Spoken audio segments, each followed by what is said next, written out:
Every PC gamer's worst nightmare is for his system to break down. Some issues are minor, like RAM failure for example, but given how GPU prices have skyrocketed over the past 5 years or so, a dead graphics card is one of the worst, particularly if you don't have the budget for a decent replacement, you know?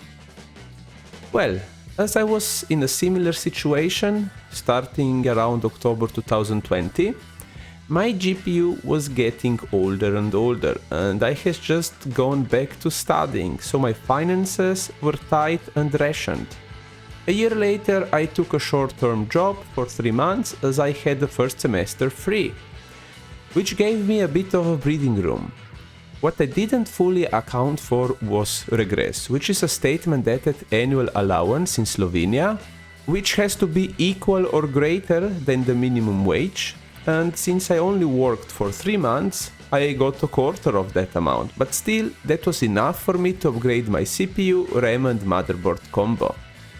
That was in December 2021. My old setup, an Intel i5 4690 with 12GB of RAM, was definitely showing its age.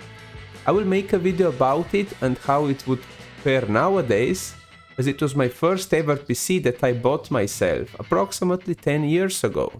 I upgraded to an AM4 system with a Ryzen 5 5600G, a 6-core 12-thread CPU, with one of the best integrated graphics card available at the time, Vega 7. I chose it specifically because if my aging GTX 1060 3GB failed, I'd still have a decent fallback. GPU prices were still sky high and I couldn't afford the replacement, thus the fear remained. Not longer after that I started dabbing in YouTube. The first video editing program I used that didn't utilize GPU encoders, so it was all CPU based, so when I got the opportunity to buy a Ryzen 7 5700G, so an 8-core processor, for €200, I took it. I managed to sell my old, parenthesis 5600G for €100, so the upgrade really costed me only €100 in total. Luckily, my GTX 1060 never gave out, and I didn't need to rely on the Vega 7 or Vega 8 integrated graphics in the new CPU. But I always wondered, and for this video, that's exactly what I will be testing. I paired the Ryzen APU alongside 32GB of RAM, with 8GB allocated to the integrated GPU. It's a lot, but some titles would require above 4GB, and just to avoid any issues.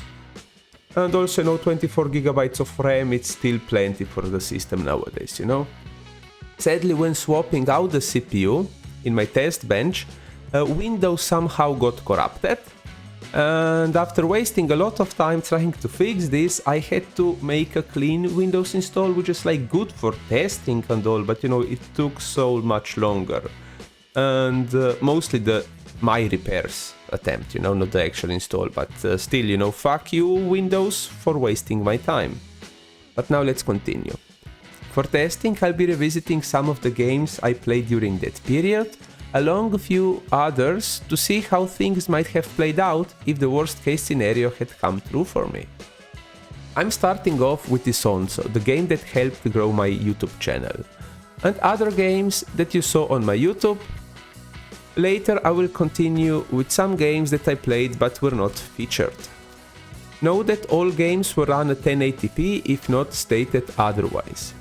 Isonzo on low settings without any upscaling, we get an average of 47 FPS, which is not ideal, but the 1% low means that it does not stutter, which helps a lot.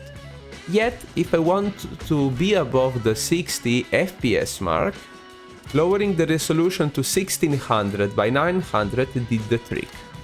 A personal favorite is Frostpunk. If you haven't, go check me and my fiancé playing it in a comparative manner. I assure you it's something unique. The game on low settings was more than playable and it looked okay. I was surprised Satisfactory ran as good as it did, with very high averages, but the game looked bad, not gonna pretend otherwise, Dredge is not a demanding game, so that resulted in an excellent performance, of course. The same, however, cannot be said for Hearts of Iron 4. The average was above 30, yet the game was stuttery at times. I mean, correct me if I'm wrong, but this is just how Hearts of Iron runs, from my experience. Last but not least, from my YouTube list is Minecraft, where on fabulous settings, well, the game just worked perfectly, as you can see yourself. Now for some newer and more demanding games, like God of War. At low graphical settings, it pushed a solid 30 FPS experience and it looked okay. I did try some FSR, but the quality was much worse with artifacting, so that's why I did not use any unless if it was implemented in the preset, like for CS2 with low settings. The game managed over 100 frames per second. Manor at low settings did perform similar to God of War, which is fine. Maybe not ideal, and Medieval Dynasty performed better, while Metro Exodus was somewhere in between the two games. Sid Meier's Civilization 6 on ultra settings managed a solid mid-30 FPS, which I consider okay for such a games, as I value quality over frames here.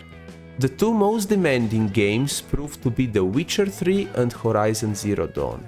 Here I had to switch to 720p to achieve playable frame rates, which need to be higher in Horizon as it is mostly a shooter-based game.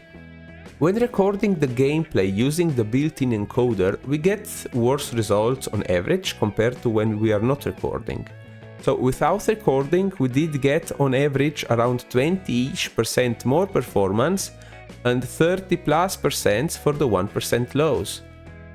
So, while the Vega 8 graphics does prove to be conditionally usable in 2025 in a wide variety of titles, the actual result depends heavily on the specific game. But yeah, I guess my worst case scenario would not have been as bleak as I thought, but luckily I did not have to endure it. That's it for this video. Please share it, leave a like, drop a comment, as that helps greatly my channel out. Oh, and as I'm approaching 1000 subscribers, please be sure to leave your question for my Q&A video. The questions can be asked as comments on my New Year's video or over on my Discord server. And I will see you all on the battlefields. Gaming Teacher out.